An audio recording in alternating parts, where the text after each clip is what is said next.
कई बार कुछ लोग कहते हैं ना, I am fall in love, मैं उस लड़की से बहुत प्रेम करती हूँ because he is my first love.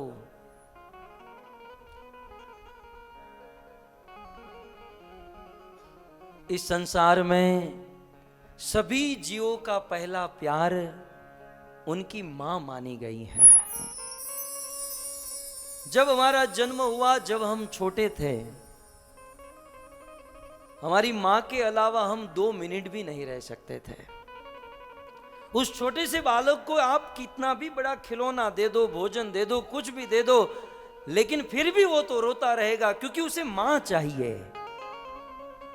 बच्चे का मां से कितना प्रेम, और उस बच्चे का मां से जितना प्रेम है उससे करोड़ों करोड़ों गुना ज्यादा मां का अपने बच्चे से प्रेम होता है।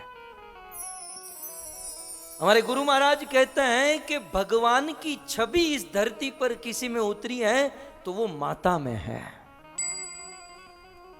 अद्भुत प्रेम।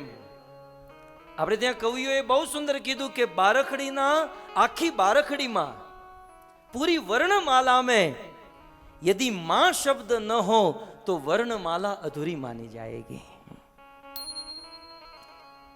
कवियों ने तो यहां तक कहा कि ईश्वर ने यह संसार बनाया और संसार बनाने के बाद ईश्वर ने सोचा कि मैं कितने रूप लेकर लोगों के घर जाऊंगा और ध्यान रखूंगा। भगवान ने सोचा ये मेरे बस की बात नहीं, तब भगवान ने एक मां का निर्माण कर दिया। हर घर में एक मां को दे दिया ताकि वो बच्चों का ध्यान रख सके। हमारे देश में तो कहावत है गुजरात में कि मां ते मां बीजा है। अपने बेटे के दुख को समझ सकती हैं, बेटे के अनेकों अनेकों अपराध पर अपना पर्दा, अपना पल्लू डाल देती हैं और सभी प्रकार के सुख देने का प्रयास करती हैं। मुझे बहुत मेरा बहुत मनपसंद पद है, त्राजवे तोल तोलाय नहीं अने तातणे गांठ घड़ाय नहीं।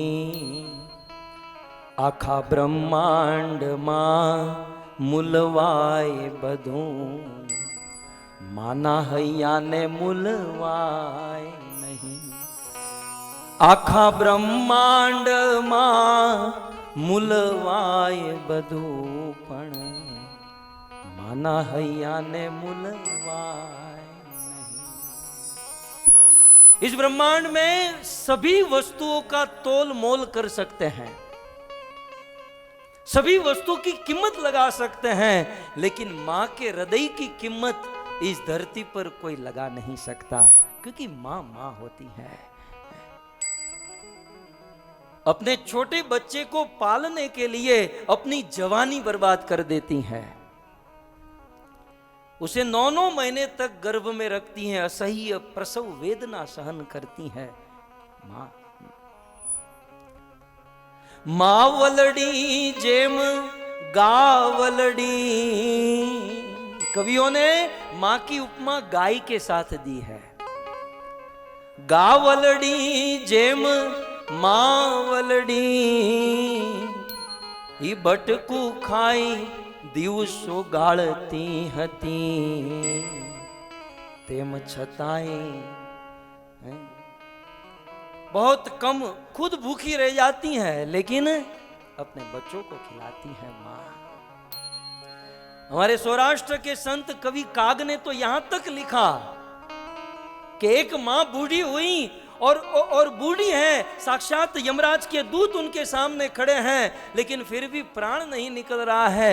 तब किसी ने उस स्त्री से कहा कि आपके प्राण क्यों नहीं निकल रहे? उस असह्य वेदना सहन करते हुए, असंख्य बिच्छू का डंक की वेदना सहन करते हुए वो मां कहती हैं कि मुझे मेरे बेटे की चिंता हो रही है, मुझे मेरे बच्चे की चिंता हो रही है। और उस मां के जीवन में सबसे बड़ा दुख कब आता है? जब उनके पति की मृत्यु हो जाती है। कवियों ने हतो वालो ते वेर वड़ावी गयो एनो पति देव स्वर्गे सिधावी ગયો,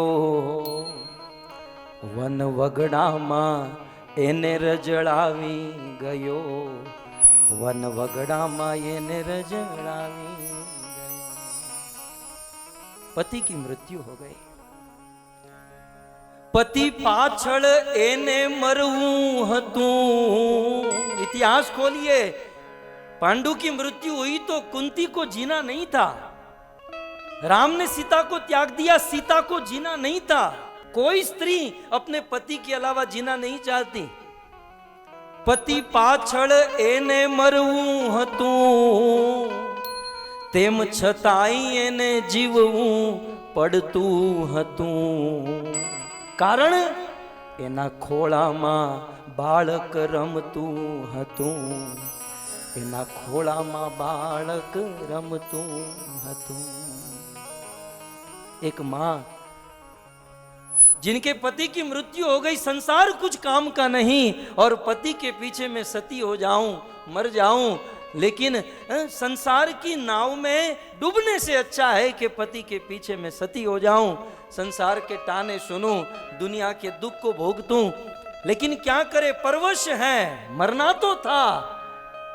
पति पाछड़ एने मरવું હતું, तेम छताई एने जीवવું પડતું હતું। कारण एना खोळाમાં बाळक रमતું હતું, एना खोळाમાં बाळक रमતું। सीता को मरना, सीता को जीना नहीं था। जब राम ने त्याग दिया, सीता सोची कि मैं मर जाऊं, लेकिन कैसे मरूं, मेरे गोद में 2-2 बच्चे पल रहे हैं। कुंती को जीना नहीं था, पति मर गए, कुंती को भी मरना था, लेकिन क्या करूं, 5-5 बालकों की जिम्मेदारी है, जिम्मेवारी है।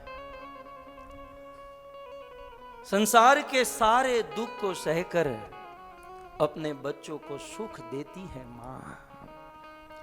रात भर जगती है और अपने बच्चों को सुलाती है मां।